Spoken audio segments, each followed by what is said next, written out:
একবার এইভাবে লোটে মাছ গোটা গোটা রান্না করে দেখো, লোটে মাছের ঝাল না একটুখানি হলে ভাত একদম সব উঠে যাবে।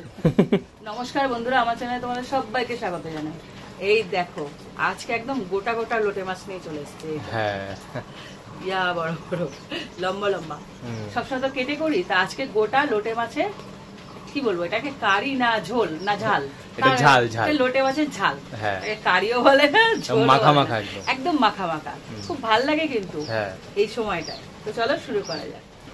লোটে মাছ তো ভাজার কোনো ব্যাপার নেই, তার জন্য এখানে এক টুকরো আদা নিয়েছি, কাঁচা লঙ্কা, আর হলো দেখো অনেকটা রসুন, কারণ এটা তো সামুদ্রিক মাছ, এখানে রসুন ব্যবহার করার দরকার। হ্যাঁ, সামুদ্রিক মাছে বেশ রসুন আর পেঁয়াজটা লাগে, বেশি দেন নাহলে একটা কেমন একটা গন্ধ লাগে। তো এটাকে প্রথমে থেতো করে নেব। দেখো আমার উনুন ধরানো হয়ে গেছে, আর কড়াই বসিয়ে দিলাম। ছোট্ট রান্না কিন্তু খুব স্বাদ, মানে এইটা হলে না আর কিচ্ছু লাগে না। আমার বাড়িতে সবাই খুব ভালোবাসে। হ্যাঁ, এটা ঝুড়ো। আগে আমার মা খেত না, ডাক্তার বলেছে এই মাছে ফসফরাস ভর্তি, চোখের জন্য। তারপর থেকে বুঝিয়ে সুজিয়ে খায়, খুব নাক সিটকাতো। এত ভালো মাছটা, ওই জন্য বিয়ের আগে অনেক খাবার খাইনি গো। বিয়ের আগে আমি অর্ধেক জিনিস খাইনি, মানে আমার শাশুড়ির কাছে এসে থ্যাঙ্কস টু গড প্রচুর খাবার খেয়েছি। বোয়াল মাছ, এই লোটে মাছ, আমার ঠাকুমা অনেক ভ্যারাইটিস রান্না বান্না, কতগুলো লিমিটেড মাছ আমার বাড়িতে আসতো, আর ওই মুরগির মাংস, খাসির মাংস, ব্যাস ওখানে শেষ। তো কড়াইটা বসিয়ে দিয়েছি, অনেক গল্প হয়েছে, এবার দিয়ে দিচ্ছি তেল। দেখো তেলটা পুরোপুরি গরম করে নিয়েছি। এবার ওই যে থেতো করে দিলাম রসুন আর আদা আর কাঁচা লঙ্কা, এটা ভাজলে বেশ খুব সুন্দর গন্ধ বেরোয়। হ্যাঁ, কিসের গন্ধ বেরোয় বলতো? এই রসুনটা আর কাঁচা লঙ্কাটা। কিসের গন্ধ বেরোয় মানে মনে কিসের পড়ে? মানে ওই চিলি চিকেনের মতো। হ্যাঁ, এই ফ্লেভারটাই হ্যাঁ তখন ভাজা হয়। দেখছিলাম পারিস কিনা, আমি পেরেছি। এটাকে একটু ভেজে নেব। দেখো রসুনের কালার চেঞ্জ হয়ে গেছে, এটা পুরোপুরি ভালো করে ভেজে নিয়েছি। এইবার এখানে পেঁয়াজ কুচি দিচ্ছি। এখানে বড় মাপের একটা পেঁয়াজ আমি কুচিয়ে নিয়েছি, কেননা এখানে না লোটে মাছ আছে 500-র উপরে, 500 থেকে 600 গ্রাম, আর সে আন্দাজে পেঁয়াজটা দিতে হবে, পেঁয়াজ আর রসুনটা। এটাকে ভালো করে ভেজে নেবে। দেখো পেঁয়াজটা খুব ভালো করে ভেজে নিয়েছি। এবার এর মধ্যে দিয়েছি টমেটো। টমেটো মিডিয়াম সাইজের হলে 2টো দেবে, আমি যেমন দিয়েছি।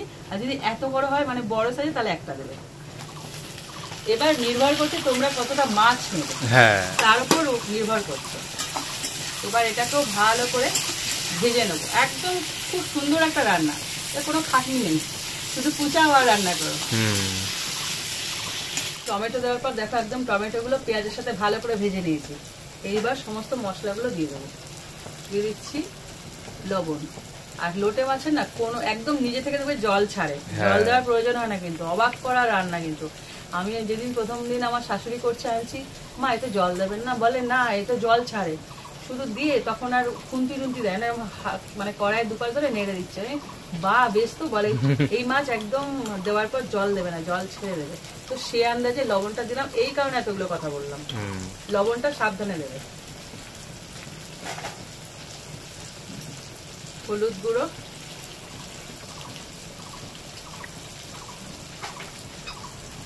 যেহেতু এটা সামুদ্রিক মাছ একটু ঝাল হবে, তাই 1 চামচ ঝাল লঙ্কার গুঁড়ো, আর কালারের জন্য দিচ্ছি কাশ্মীরি লঙ্কার গুঁড়ো, আর 1/2 চামচ দিচ্ছি জিরের গুঁড়ো। এটা পুরোপুরি অপশনাল, এটা আমার একটা মেনিয়া আছে, জিরের গুঁড়ো ভীষণ ভালোবাসি। দেখবে খেয়াল করে আমি ধনের গুঁড়োটা না কম ইউজ করি, জিরের গুঁড়োটা বেশি ইউজ করি, খুব ভালো লাগে ফ্লেভারটা। যদি চাও, এটা সামুদ্রিক মাছ, সরি রসুন আছে এখানে, কিন্তু জিরের গুঁড়োটা অপশনাল। না দিলে কোনো একটা খুব যে তফাৎ হবে টেস্টে তা কিন্তু নয়, চাইলে দিতে পারো, তবে আমি দিই, আমার ভালো লাগে। এইবার এটাকে ভালো করে কষিয়ে নেবো। যেই লবণ পড়ে গেছে অমনি টমেটোগুলো একদম নেটে যাবে। হ্যাঁ, দেখো সমস্ত মশলা কষানো হয়ে গেছে, তেল ছেড়ে দিয়েছে। ঠিক এইটা রেডি হয়ে গেলে তারপরে দেবো মাছটা। মাছ দেওয়ার পর না একটুখানি হালকা নেড়ে ছেড়ে, 1 ফোঁটা জল দেবো না কিন্তু। মজাটা এখানে, লোটে মাছ রান্না করতে না একটা দারুণ মজা আছে। করে করে শুয়ে দিতে একদম পরপর।